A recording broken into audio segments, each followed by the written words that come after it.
देखो, इस वीडियो में हम बात करते हैं कि गूगल काम कैसे करता है। सबसे पहले हमें ये जानना बहुत ज़रूरी है कि गूगल काम कैसे करता है। अगर हमें ये नहीं पता होगा, तो हम कभी वेबसाइट को रैंक नहीं करा पाएँगे। अगर हो सकता है रैंक करवा भी ली, तो उसमें क्या इम्प्रूवमेंट कर सकते हैं, वो नहीं आइडिया रहेगा कि क्या इम्प्रूवमेंट करें, कहीं हम क्या मिस्टेक्स कर रहे हैं, गूगल वेबसाइट को किस तरीके से देखता है, गूगल हमारी वेबसाइट को स्कैन कैसे करता है, वो हमें पता होना चाहिए। तो हमारी जो फाउंडेशन है, वो क्लियर होनी चाहिए। हमें ऐसा नहीं होना चाहिए कि हम सारा कुछ करके बैठे हैं और एक छोटी-सी मिस्टेक थी, वो हमें पता नहीं थी या चेक नहीं की हमने, तो गूगल उसको चेक ही नहीं कर पा रहा, स्कैन ही नहीं कर पा रहा। तो हमारा जो फाउंडेशन है, वो स्ट्रांग होना चाहिए, ठीक है? तो जो फाउंडेशन है, वो स्ट्रांग होना चाहिए। हमें पता होना चाहिए कि ये वेबसाइट को स्कैन कैसे करता है गूगल, क्या पहला उसका क्या प्रोसेस है, बोट आता है तो क्या-क्या चीज़ें चेक करता है। तो मैं आज बता रहा हूँ कि गूगल काम कैसे करता है। सबसे पहले वो स्कैन करता है। स्कैन मतलब स्क्रॉल, मतलब टेक्निकल लैंग्वेज में उसे क्रोल बोलते हैं, क्रोलिंग कर रहा है। गूगल ने अपने प्रोग्राम बना रखे हैं, कोडिंग कर रखी है कि ये एक वेबसाइट पे जाना है, तो उस वेबसाइट के अगर होम पेज पे गए, तो होम पेज के बाद उसका नेक्स्ट लिंक ढूंढना है कि भाई अब मैं नेक्स्ट कौन से पेज पे जाऊं। होम पेज के बाद हो सकता है मैं प्राइस पेज पे जाऊं, ठीक है? कुछ फिक्स नहीं है, उसका कुछ भी पाथ हो सकता है, आप डिसाइड नहीं कर सकते कि वो किस तरह से क्रोल करता है। पर हमें ये देखना है कि अगर वो होम पेज पे आए, तो होम पेज से उसके बाद प्राइस पेज पे जाने के लिए एक लिंक है। आपने होम पेज पे एक लिंक लगा रखा था, मान लो आपने होम पेज बना रखे और उस पे कोई लिंक ही नहीं लगा रखा। गूगल आया, उसके बाद उसने देखा यार मैं कहाँ जाऊं, वो वापस चला गया। मतलब वो इतना ज्यादा एफर्ट्स कई बार नहीं करता कि मैं जाके लिंक्स ढूंढूं या कुछ और करूं।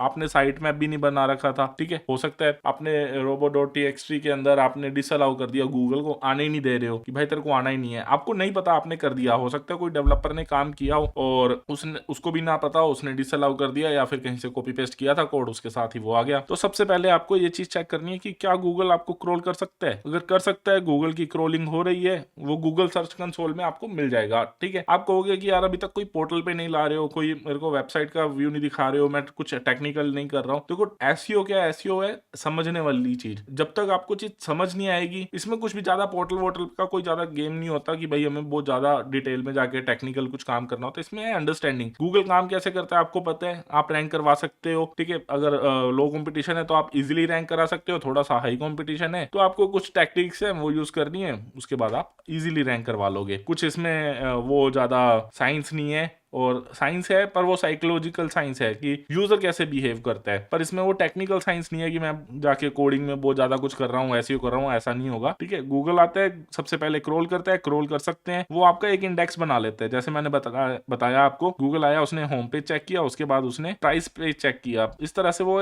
लिस्ट बना लेगा। हाँ, इसके पास होम पेज है, होम पेज का लिंक ये है, उसके बाद इसका कॉन्टैक्ट पेज है, कॉन्टैक्टस का पेज है, कॉन्टैक्टस का पेज बना लिया, फिर उसके बाद बोलते हैं अबाउट अस का पेज है, अबाउट अस का पेज उसने लिस्ट कर लिया, फिर वो चेक करता है प्राइस पेज है, तो वो प्राइस पेज पे चला जाता है। वो एक लिस्ट बना लेते हैं कि भाई ये मेरे पास लिस्ट आ गई, ठीक है? अब वो रैंकिंग डिसाइड करता है। अब वो बहुत सारे सिग्नल्स हैं, मतलब 200 सिग्नल्स तो फेमस है कि वो 200 सिग्नल्स बोलते हैं कि गूगल 200 सिग्नल्स पे वर्क करता है। तो मल्टी फैक्टर्स है, मतलब अब एआई आ गया, एआई के बाद तो और ज्यादा फैक्टर इंक्रीज हो गए हैं। हालांकि एआई पहले मशीन लर्निंग ज्यादा मतलब यूज करते थे, आजकल वो एआई बोल देते हैं, फैंसी वर्ड हो गया है कि हाँ एआई आ गया है। तो मशीन लर्निंग गूगल आज से मतलब अभी से यूज नहीं कर रहा, वो बहुत पहले से मतलब यूज कर रहा है मशीन लर्निंग। इतना बड़ा उसके पास डेटाबेस है, इतने ज्यादा वो मैनिपुलेशन मतलब चेंजेस करता है, एल्गोरिथम बनाता है, तो वो ह्यूमन के बेसिस पे तो पॉसिबल ही नहीं था। बिलियंस ऑफ क्वेरीज है, उनपे कौन सी टॉप 10 वेबसाइट्स आएंगी, वो ह्यूमन तो डिसाइड कर ही नहीं सकता। बिलियंस ऑफ क्वेरीज हैं और वो भी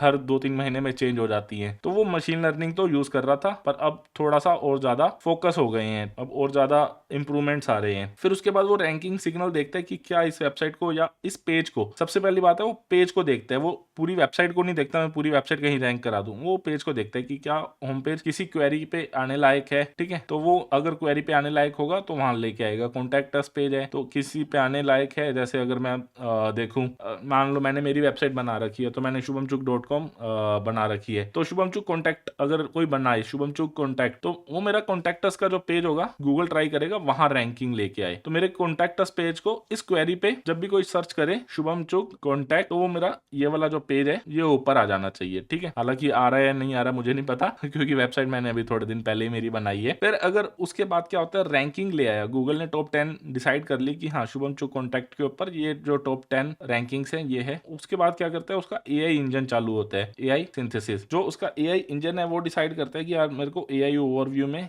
इसे लेके लेके आना है या नहीं लाना है, तो कौन सी ऐसी वेबसाइट से जो है मैं कंटेंट लूं और यहाँ पे एआई ओवरव्यू में डिस्प्ले करा दूं। ठीक है, तो एआई जो है वो टॉप 10 रैंकिंग के बाद चलेगा गूगल के अंदर। गूगल की बात कर रहे हैं, चैट जीपीटी और क्लोड में बहुत अलग तरीके से है। वो बड़े मतलब जितना मैंने स्टडी किया है वो सिर्फ उन्हीं सोर्सेज को भी लेके आ रहे हैं जो जेन्युइन नहीं बोलूंगा, जो अभी ट्रस्टेड है, बहुत ज्यादा ट्रस्टेड है। वो अनट्रस्टेड न्यू वेबसाइट्स इनको तो वो लेके ही नहीं आ रहे हैं। ठीक है, क्योंकि वहां नहीं पता, वहां मैनिपुलेशन हो सकता है। मैनिपुलेशन मतलब टॉप 10 बुक्स की बात करें तो, अगर टॉप 10 की बुक्स की बात करें तो हर किसी की अलग अलग हो सकती हैं, तो वहां मैनिपुलेशन बहुत ईजी है। आप छोटे ऑथर को कहीं प्लेस कर सकते हो। तो इस तरह की जो क्वेरीज हैं वहां पे अभी जो चैट जीपीटी है या क्लोड है, वो इन वाली क्वेरीज पे जो ट्रस्टेड सोर्स है, बहुत अच्छी वेबसाइट्स हैं, बड़ी वेबसाइट्स हैं, उन्हीं का ही डेटा लेके आ रहा है। हालांकि चैट जीपीटी और ये टॉप 10 बुक्स अगर सेल्फ इंप्रूवमेंट पे डालेंगे, वो उनको अब इतनी नॉलेज है कि वो खुद ही बता देंगे कि यार ये 4 बुक्स अच्छी हैं। तो इन तरह की अगर किसी भी आप वेबसाइट पे काम कर रहे हो तो मेरी एडवाइस है उस पर मत करो,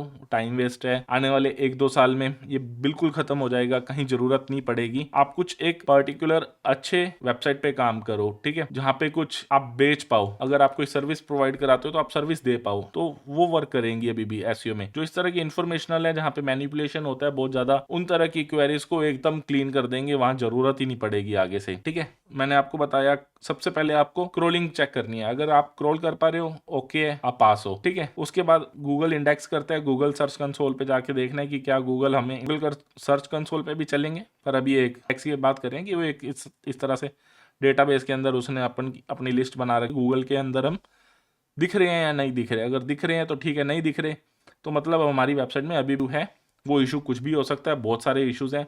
इस चीज को हमने देखना है कि किस तरह के इश्यूज जो होते हैं जिस वेबसाइट्स नहीं हो पाती है। ठीक है, ये सबसे बड़ा इशू होता है कि भाई हमने वेबसाइट बना नहीं कर रहे हैं, के लिए बहुत सारी चीजें। देखो, रैंकिंग तब आएगी जब आपकी क्रोलिंग और इंडेक्सिंग हो चुकी होगी। क्रोलिंग हो गई भी हो गई, अब रैंकिंग के लिए बहुत सारे नल्स हैं। ठीक है, बहुत सारे वेटेज हैं, इसका कोई मैं बताऊं आपको इलाज नहीं है। कभी कोई ट्रिक आ जाती है तो तब भी रैंक हो जाती है आपकी, वो ट्रिक लगाने से रैंक हो कि कोई चीज़ आपको समझ आ गई कि यार ये जो सोशल सिग्नल वेटेज अभी ज़्यादा मिल रहा है। क्या होता है, हर साल कुछ ना कुछ ट्वीक्स आते हैं, गूगल कहता है यार स्पैम कर रहे हैं, सोशल सिग्नल को हम ज़्यादा प्रायोरिटी देते, सिग्नल लेके आए। हालांकि सोशल सिग्नल भी अभी पुराना हो चुका है। ठीक है, तो फिर क्या हुआ, जगह जा जाके ग्रुप्स में जा जाके आप अपनी वेबसाइट का लिंक डाल रहे हो, उसका वेटेज बढ़ गया तो उस सामने में रैंक करा ली। ठीक है, पर जो मैं बताऊंगा, अगर अभी वो वेबसाइट का जो सीन है वही खत्म होने वाला है, जो बेस वेबसाइट्स हैं वो सीन खत्म होने वाला है। तो अभी और प्रोडक्ट है, सर्विसेज हैं, ये वाली वेबसाइट्स हैं, इनके लिए एसईओ बहुत अच्छा जो है वो भी हो जाएगा, उनका काम हो जाएगा। वो जो स्पैम तो कम हो जाएगा, तो जो प्रोडक्ट बेचने आया अपना उसको इजी हो जाएगा ऊपर आना। ठीक है, उधर का जो इंटेंट है वो मैच हो रहा है नहीं हो रहा है तो रैंक हो जाएगी।